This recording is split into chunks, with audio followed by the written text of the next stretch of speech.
Reciban un cordial saludo en esta oportunidad los estudiantes de la Universidad Nacional del Santa, de la Escuela Profesional de Derecho y Ciencias Políticas. Estaremos tratando el tema de derechos humanos, ética y persona referente a la corrupción. Antes de dar inicio con las explicaciones, queremos citar a Luis Almagro, quien nos menciona que la corrupción es una enfermedad hereditaria autoinmune de cualquier sistema político donde los seres humanos son sus operadores.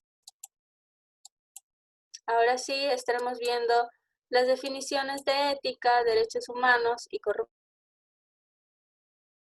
De corrupción, estaremos tomando la definición dada por la ONG Transparencia Internacional, que nos dice que la corrupción es el abuso del poder encomendado para beneficio particular. De estas van a derivar ciertos delitos penales respectivos, como puede ser el peculado, el enriquecimiento ilícito, entre otros. De la corrupción y la definición dada se van a derivar dos niveles.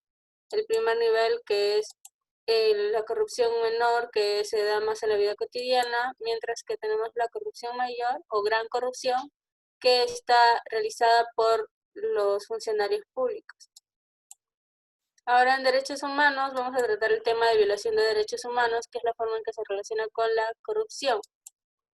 Para ello estaremos empleando ciertos términos, como vemos en el primer recuadro. La corrupción tiene un impacto negativo del disfrute de los derechos humanos, y en el segundo, la corrupción socava los derechos humanos. Entonces tenemos que el impacto negativo y socava está reemplazando violación para poder comprender mejor a qué nos queremos referir. Ahora, respecto a ética, partiendo de su definición base, que es para clasificar las conductas de los seres humanos en buenas o malas, o en virtudes o vicios, van a derivar dos tipos de éticas que van a tener relación con la corrupción. En el primer caso, la ética privada, que hace referencia más al individuo, pues va a orientar sus planes de vida y tiene como meta alcanzar la autonomía moral. Mientras que la ética pública nos dicen que es un conjunto de objetivos que se considera debe realizar el poder político a través de su derecho, teniendo como meta el desarrollo integral de cada persona.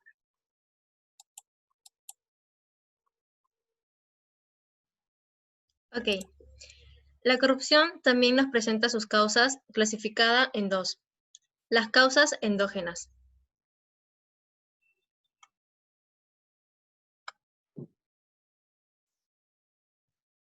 En las endógenas podemos evidenciar la falta de valores humanísticos. En ella, primero tenemos que definir qué son valores humanísticos. Los valores humanísticos son aquellas ideas que comparten una cultura con respecto a lo que consideran correcto. Estas se pueden evidenciar tanto en coimas en relación con el mundo, con el medio ambiente, con el prójimo y también con las personas discapacitadas dentro de la comunidad.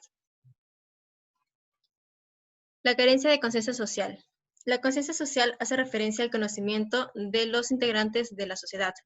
La carencia de esta puede afectar tanto en el aspecto de la salud, en lo económico y en el estilo de vida. La falta de educación. La falta de educación puede brindarse tanto en la familia como por el Estado. Esta porque no se desarrolla la ética y no se pueden tomar decisiones basadas en el aspecto legal.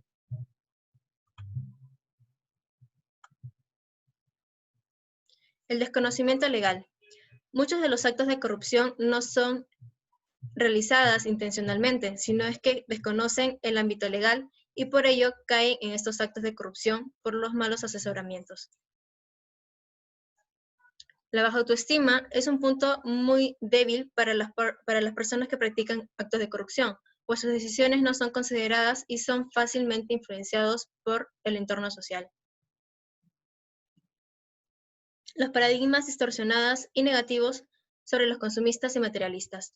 En la sociedad se considera de que el estilo de vida o la mejor calidad de vida hace referencia a mayor bienes adquiridos y con respecto al dinero. Esto provoca una ambición y recae también nuevamente en actos de corrupción.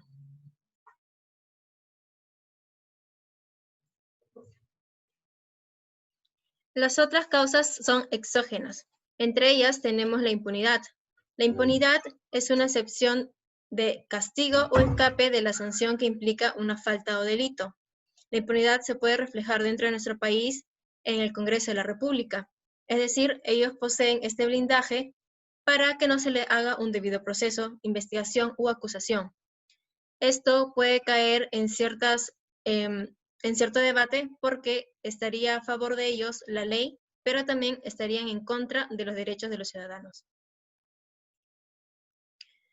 El excesivo poder del funcionario público también es otro punto en el cual estos explotan su poder justamente para extorsionar, amenazar a otras personas e incentivar a que realicen actos de corrupción. De lo contrario, su poder amenazaría a los cargos o el trabajo de estas personas. Con respecto a la concentración de poderes, Lima es nuestra capital y presenta mayor índice de actos de corrupción. Esto no quiere decir de que en toda la región no exista. Sin embargo, cada poder de cada región recae en Lima. Por ende, al existir mayor poder, mayores entidades, mayores personajes públicos dentro de la capital, pues esta puede ser la cuna para la corrupción. El control económico o legal de los medios de comunicación. Esto hace referencia de que los medios de comunicación muchas veces son los encargados y el medio por el cual nosotros nos informamos con respecto a lo que el gobierno hace y maneja nuestros recursos. Sin embargo, estos pueden verse vetados, es decir, que no pueden expresarse libremente o si no, comprados. La falta de transparencia. A pesar de que nosotros tenemos como derecho saber qué es lo que pasa y cómo nos representa el Estado, esta falta de transparencia muchas veces no nos permite ver si es que el Estado está haciendo actos de corrupción o no. Poca eficiencia de la administración pública. Existen entidades que velan por el bienestar del país, controlando justamente de que no existan actos de corrupción. Pero muchas de estas entidades también caen en actos de corrupción, es decir, que no tenemos a quien nos represente y quien vele por nuestros derechos. Todo lo explicado representa una complejidad del sistema. Para poder acusar a un funcionario o a cualquier personaje sobre corrupción, existen ciertos procesos muy complejos que incluso esto puede decir de que, de cierta manera, blinda a la corrupción. El índice de corrupción. A nivel mundial existe un índice de corrupción. Sin embargo, en esta imagen podemos observar de que el color rojo representa mayor cantidad de corrupción y el color amarillo menor cantidad.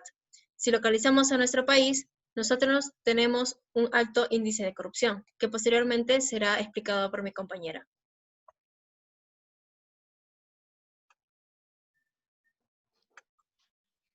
Para que una persona tenga su poder a una acción, debe pegarse a las virtudes universales que son la honestidad, la identidad, el liderazgo, el trabajo en equipo, el profesor, con la física.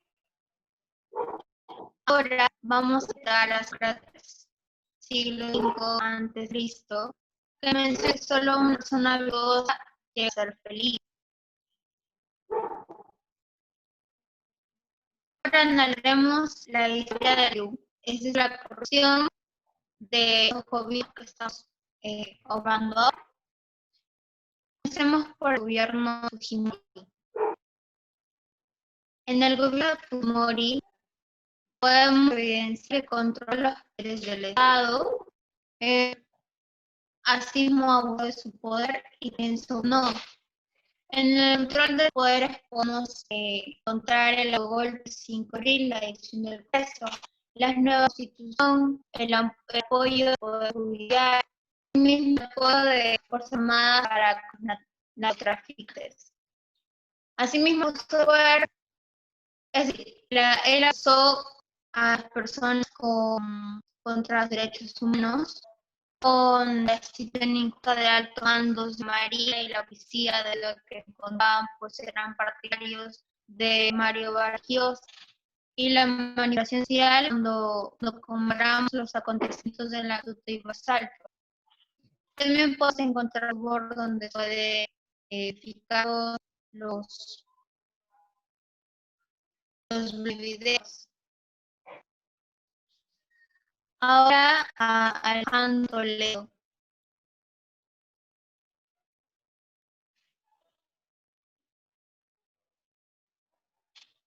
Dejando todo se puede identificar ciertos tipos de coimas, como por ejemplo cascoteca,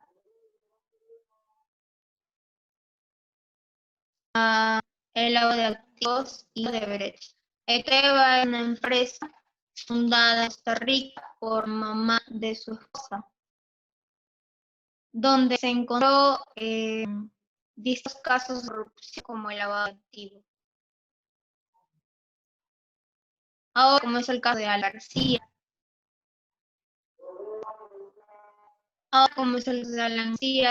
podemos conmemorar los acontecimientos de su gobierno, como son, por ejemplo, los proyectos de Mister, la corrupción en COPRI, en Gran Agua para Todos y el Gran Penón, en donde hicieron diferentes tipos de corrupción. Ahora, la corrupción en los tiempos de pandemia, pues aquí es donde vamos a investigar, analizar la sobrevaloración de la compra de canastas. Esto se inició con entrega indebida de productos a los familiares, personas que eran cercanas al alcalde o a las autoridades. Asimismo, las irregularidades en la entrega de productos debidos, que se puede evidenciar en la compra de productos de mala calidad.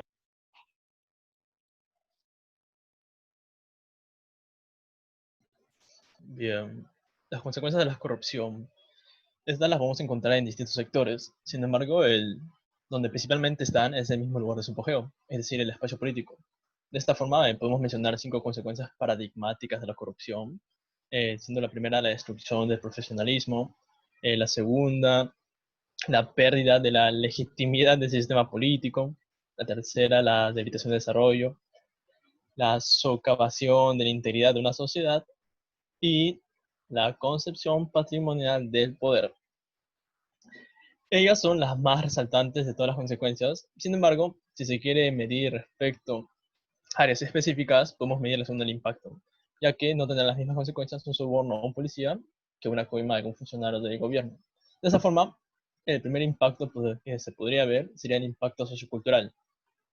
Aquí vamos a encontrar problemas como el aumento de la brecha social, como el cual el beneficio de unos pocos hace que las oportunidades sean cada vez más desiguales, la violentación de los derechos humanos, el desinterés por la política, donde la ciudadanía pierde la confianza en el sector político, lo cual causa que el desdén mismo llegue a una poca participación.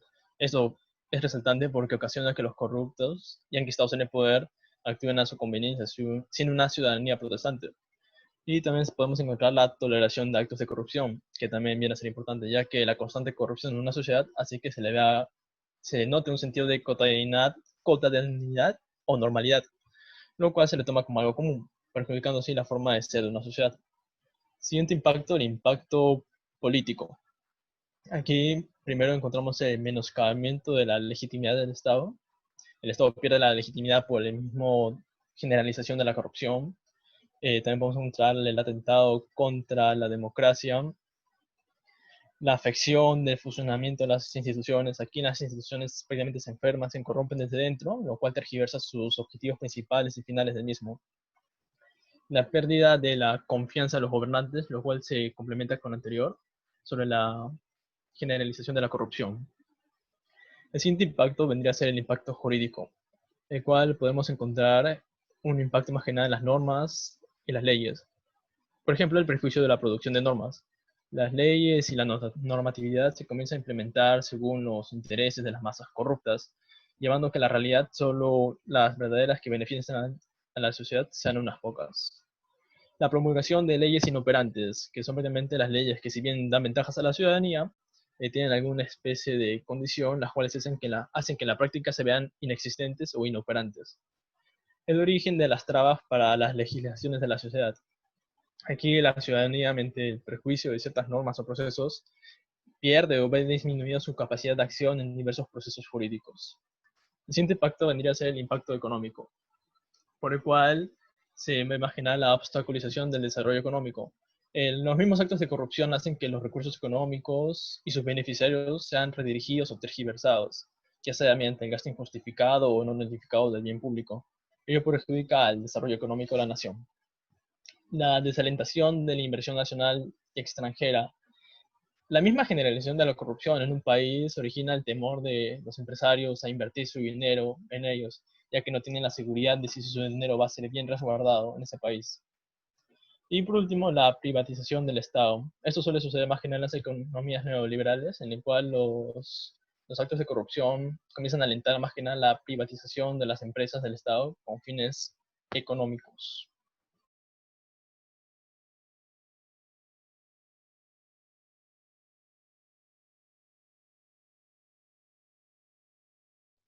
Ahora, dentro de las acciones contra la corrupción se encuentra la Convención de Naciones Unidas, que consideran que la eliminación de la corrupción es responsabilidad de los estados, por lo que en este documento ofrecen un conjunto de normas que se deben aplicar a los estados, a sus regímenes.